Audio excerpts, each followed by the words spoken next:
You ever see two cars on the same highway going opposite directions and think, wait, how is that even possible? That is the used car market right now. And it is wild. In the US, wholesale used prices shot up, then slid through mid-2024 and kind of leveled out near the end. Across much of Europe, retail used prices are still higher than before the pandemic, even with a small dip last year. So your cousin in Ohio says prices feel normal again, and your friend in Spain says, nope, still pricey. Both can be right at the same time. I'm Morgan, and this is Recall Roadmap, where we keep you safe, simple, and, yeah, a little more confident behind the wheel. If this sounds like the kind of messy but real talk you want more of, that's what we do here at Recall Roadmap with Morgan. So, subscribe if you want in. Here's the simple reason for the split, even if it doesn't feel simple. It's not just sticker prices. It's currencies moving, import rules changing, safety checks tightening, and financing costs that make a cheap car feel expensive. Honestly, I used to think price charts told the whole story, but then I watched a buyer get crushed by a high loan even as the car's price dropped, and that shook me. It's like two thermometers in the same room, one showing the air and one showing your fever. Which one do you treat first? Why are prices crashing in one place and sticky in another? Stay with me, because I'm going to map the forces, one by one, and show where your money actually stretches next. Let's start with the money your car's priced in, because that alone can twist the whole market. When a local currency weakens against the dollar, every imported car gets pricier, even before a dealer touches it. Now stack import duty on top, and you get a price jump that feels unreal. In places like Ghana, dealers have watched duties and fees balloon while the currency slid, so a small hatchback suddenly cost what a bigger car used to. Some countries also say, hey, you can't bring in older cars, or you must pass strict safety and emissions checks, and that trims supply before it even lands. Less supply equals higher prices. And, yeah, that holds, even when other regions are softening. Then there's financing. High APRs turn a deal into a long, expensive grind, so demand cools even if the sticker nudges down.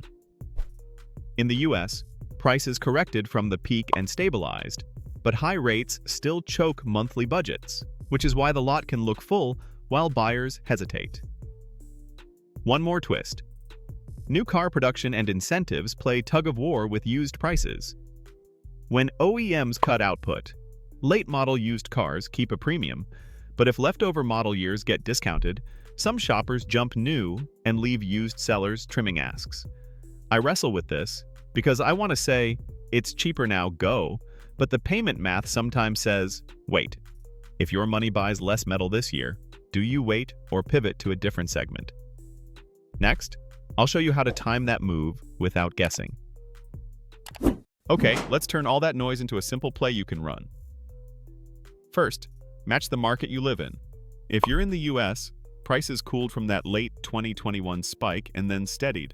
So your edge comes from patience and comparing total cost, not just the tag.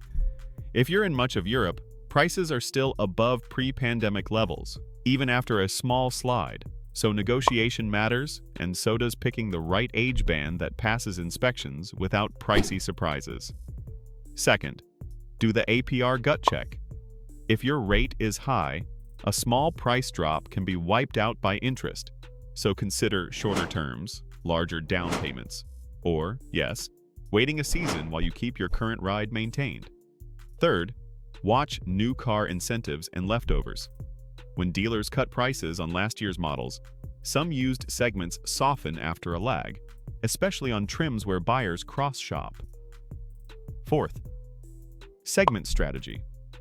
EVs and certain big SUVs have fallen faster in some places, while efficient, reliable compacts hold firm. So move where supply is loosening. I hate saying wait, because waiting can feel like doing nothing. But sometimes the smartest move is like letting the wave pass so you can paddle into the next one. What's the one lever you can pull this month that lowers your total cost the most? Stick with me, because I want to show you how I'm playing this in my own life and, what I'd change if rates drop. Here's my plan, and yeah, I'm a little torn. A friend asked me to find a safe family car last fall, and the price looked fine, but the loan quote made my stomach drop. We waited 1 month, watched a leftover new model get an incentive, and the used price on the same trim blinked down just enough to make the payment sane. It felt like threading a needle in traffic. So here's the roadmap I use. Number 1, pick your must-have safety first because that's the one thing you can't haggle after the sale. Number 2, track 2 dials every week, your local used price trend and the rate you can actually qualify for. Number 3, set a walkaway payment, not just a walkaway price. Number 4, scan import rules and inspections if you're in a country where that changes supply, because that can be the hidden hand that sets your price. Tell me what you're seeing where you live, because your street data helps everyone here. If this was useful, thanks for watching, and please subscribe so you don't miss the next deep dive. If you want more, queue up our episode on days supply and how dealer incentives ripple through trade-ins because it will make your next offer stronger. Do you want your car to fit your life or your loan to shape your life?